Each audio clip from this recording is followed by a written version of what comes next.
Welcome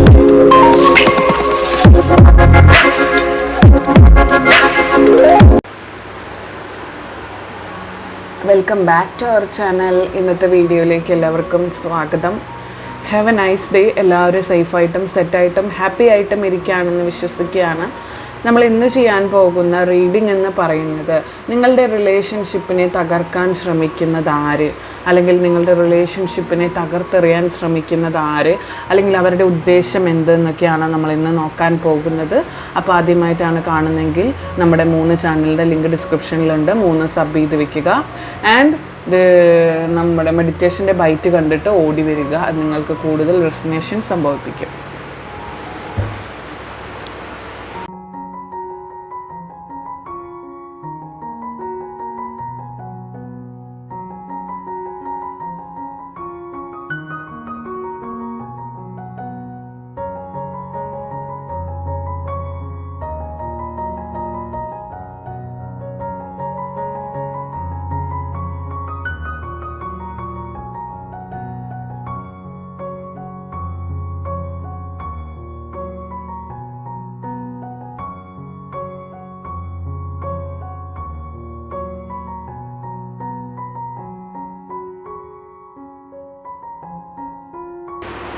Universe Angel,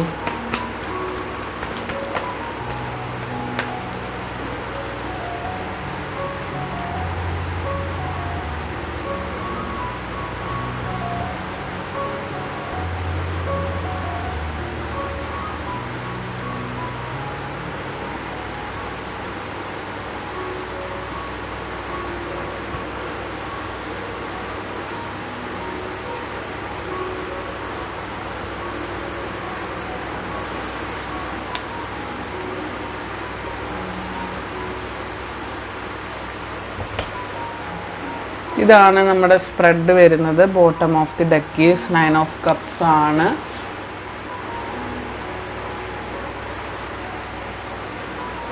അപ്പോൾ നിങ്ങളുടെ ബന്ധത്തിൽ വളരെയധികം അസൂയുള്ള പലരുമാകാം ഈ ഒരു പ്രവൃത്തി ചെയ്യുന്നത് എന്നാണ് എനിക്ക് തോന്നുന്നത്.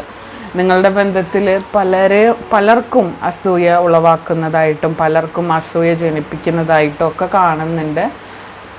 അതായത് നിങ്ങളുടെ അത്രയ്ക്കും സിൻസിയർ ആയിട്ടുള്ളൊരു റിലേഷൻഷിപ്പായിരുന്നു. പുറമേ നിന്ന് നോക്കുന്ന ആർക്ക് കണ്ടാലും വളരെയധികം അയ്യോ എനിക്കും അങ്ങനെ ആയിരുന്നെങ്കിൽ എന്ന് ചിന്തിക്കുന്ന തരത്തിലുള്ള ഒരു നല്ലൊരു റിലേഷൻഷിപ്പായിരുന്നു. അപ്പം അതിൽ അതറിയുന്ന ആരെങ്കിലും അസൂയ ഉളവാക്കുന്ന പലരും നിങ്ങളുടെ കൂട്ടത്തിലുള്ള ഫ്രണ്ട്സ് ആവാം, റിലേറ്റീവ്സ് ആയിരിക്കാം, അങ്ങനെ ആരെങ്കിലും ആയിരിക്കും ഈ പ്രവർത്തികൾ ചെയ്യുന്നത്.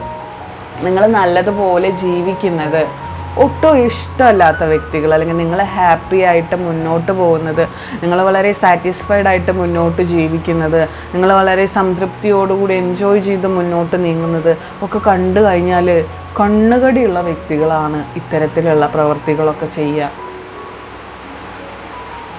അവരുടെ താല്പര്യം എന്താണെന്ന് വെച്ചാൽ നിങ്ങൾ തമ്മിൽ അടിച്ചു പിരിയണം. നിങ്ങൾ തമ്മിൽ അടിച്ച് വളരെ സ്ട്രോങ് ആയിട്ട് അടിച്ച് പിരിഞ്ഞ് രണ്ട് വശത്തായിട്ടിരിക്കണം. അത് ഏറെക്കുറെ അവർ സാധ്യമാക്കിയിട്ടുമുണ്ട്. നിങ്ങൾ തമ്മിൽ അഭിപ്രായ വ്യത്യാസങ്ങൾ, ഭിന്നതകൾ, കലഹങ്ങൾ ഒക്കെ വന്നിട്ടുണ്ട്. അത് ഈ വ്യക്തിയുടെ കുതന്ത്രങ്ങളിൽ ഏറ്റവും മികച്ച ഒരു ഏർപ്പാടായിരുന്നു. അതിൽ നിങ്ങൾ സക്സസ് ആയിട്ട് വിജയിക്കുകയും ചെയ്തിട്ടുണ്ട്. അവരുടെ ആഗ്രഹം പോലെ തന്നെ നിങ്ങൾ അടിച്ചു പിരിയാനായിട്ട് മാക്സിമം ശ്രമിക്കുന്നുണ്ട്. എന്നാൽ ആരെങ്കിലുമൊക്കെ അങ്ങനെ ശ്രമിക്കുന്നുണ്ട്, അപ്പോൾ ഞങ്ങൾക്ക് നല്ല രീതിയിൽ മുന്നോട്ട് പോകണം എന്ന് പറഞ്ഞ് സ്ട്രോങ് ആയിട്ട് നിങ്ങൾ 2 പേരും വിട്ടുകൊടുക്കുന്നില്ല. 2 ആളും ഈ തരത്തിൽ തന്നെയാണ് നിൽക്കുന്നത്.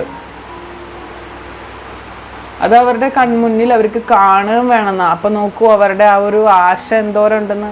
നിങ്ങൾ അടിച്ചു പിരിയുന്നത് അവരുടെ കൺമുന്നിൽ തന്നെ അവർക്ക് കാണണം. അതാണ് അവരുടെ താല്പര്യം.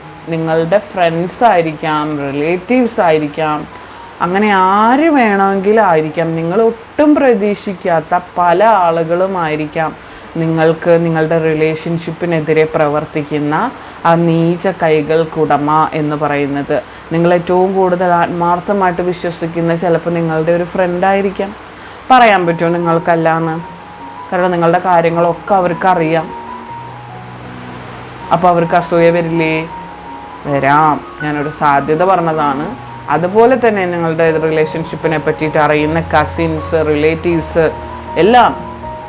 അപ്പോൾ അതാ പറയുന്നത്, നമ്മൾ ഇങ്ങനത്തെ കാര്യങ്ങളൊക്കെ രഹസ്യമായിട്ട് സൂക്ഷിക്കണം. നമ്മളൊരു റിലേഷൻഷിപ്പൊക്കെ രഹസ്യമായിട്ട് സൂക്ഷിച്ചാൽ, ആരും അറിയാതെ സൂക്ഷിച്ചു കഴിഞ്ഞാൽ അത് വളരെ സക്സസ് ആയിട്ട് ലൈഫ് എൻഡ് വരെ പോകാൻ പറ്റും. അതല്ല, തുടക്കം തന്നെ നിങ്ങളെല്ലാവരോടും പറഞ്ഞ് നാട് മുഴുവൻ അറിയിച്ച് നിങ്ങൾ മുന്നോട്ട് പോവുകയാണെങ്കിൽ അത് അത്രയും മുട്ട തട്ടെത്തില്ല എന്നൊക്കെ പറയില്ലേ പണ്ടത്തെ ആളുകൾ, കാരണവന്മാർ, അതുപോലെ ആയിപ്പോവും. നമ്മൾ രഹസ്യമായിട്ട് പല കാര്യങ്ങളും സൂക്ഷിക്കുന്ന പറയുന്നത്. ഈ അടുത്ത് ഞാനൊരു വിപിൻ നിരാവത്തോ അങ്ങനെ ഒരു ആളുണ്ടല്ലോ, ആളുടെ ഒരു ഇൻസ്റ്റാ അക്കൗണ്ട് കണ്ടതാണ്. നമ്മൾ രഹസ്യമായിട്ട് കാര്യങ്ങൾ സൂക്ഷിക്കണം. നമ്മൾ രഹസ്യമായിട്ട് കാര്യങ്ങൾ സൂക്ഷിച്ചാൽ അത് സക്സസ് ആവാനുള്ള ഒരുപാട് സാധ്യതകളുണ്ടെന്നാണ് പറയുന്നത്. എന്നാൽ നമ്മൾ പരസ്യമായിട്ടാണത് വെക്കുന്നെങ്കിൽ ഈ പറയുന്ന അസ്തോയും കുശുമ്പും കഷണ്ടിയും ഒക്കെ ഉള്ളത് കൊണ്ട് ഈ സാധനം ചിലപ്പോൾ സക്സസ് ആവില്ല. ഇനി അഥവാ സക്സസ് ആയില്ലെങ്കിൽ തന്നെ അത് നമ്മുടെ ഉള്ളിലേ അത് കിടന്ന് നീറുള്ളൂ. പക്ഷെ ബാക്കിയുള്ളവർക്ക് അത് എടുത്തിട്ട് കളിയാക്കാനുള്ള ഒരു സിറ്റുവേഷൻ നമ്മൾ ഇട്ട് കൊടുക്കുന്നില്ല. അതുകൊണ്ടാണ് എന്ത് കാര്യം നമ്മൾ ഡിസൈഡ് ചെയ്താലും അത് പുറത്ത് മറ്റാരോടും നമ്മൾ പറയരുതെന്ന് പറയുന്നത്. കൂടുതലും കാണുന്നത് നിങ്ങളുടെ റിലേറ്റീവ്സോ ഫ്രണ്ട്സോ തന്നെയാണ് കേട്ടോ. അത് നിങ്ങൾ ശ്രദ്ധിച്ചോളുക. ആരാണ് നിങ്ങളുടെ പിന്നിലിരുന്ന് ഒളിഞ്ഞ് പ്രവർത്തിക്കുന്നത് എന്ന് നിങ്ങൾ ചിന്തിക്കാൻ വേണ്ടിയിട്ടും കൂടിയാണ് യൂണിവേഴ്സ് എനിക്ക് ഈ ഒരു റീഡിങ് തന്നെ ഇടാനായിട്ട് തോന്നിപ്പിച്ചത്. ഒരു ഫീമെയിൽ ആയിട്ടുള്ള ഫിഗറാണ്. അവർ മേ ബി തേർഡ് പാർട്ടി ആയിരിക്കാം. അതായത് നിങ്ങളുടെ വ്യക്തിയെ മാറി നിന്ന് സ്നേഹിക്കുന്ന ഒരാളായിരിക്കാം. അപ്പോൾ ഒരു ഫീമെയിൽ ഫിഗർ. അപ്പോൾ അതായത് ഞാൻ പറഞ്ഞാൽ മേ ബി യുവർ ഫ്രണ്ട്. അപ്പോൾ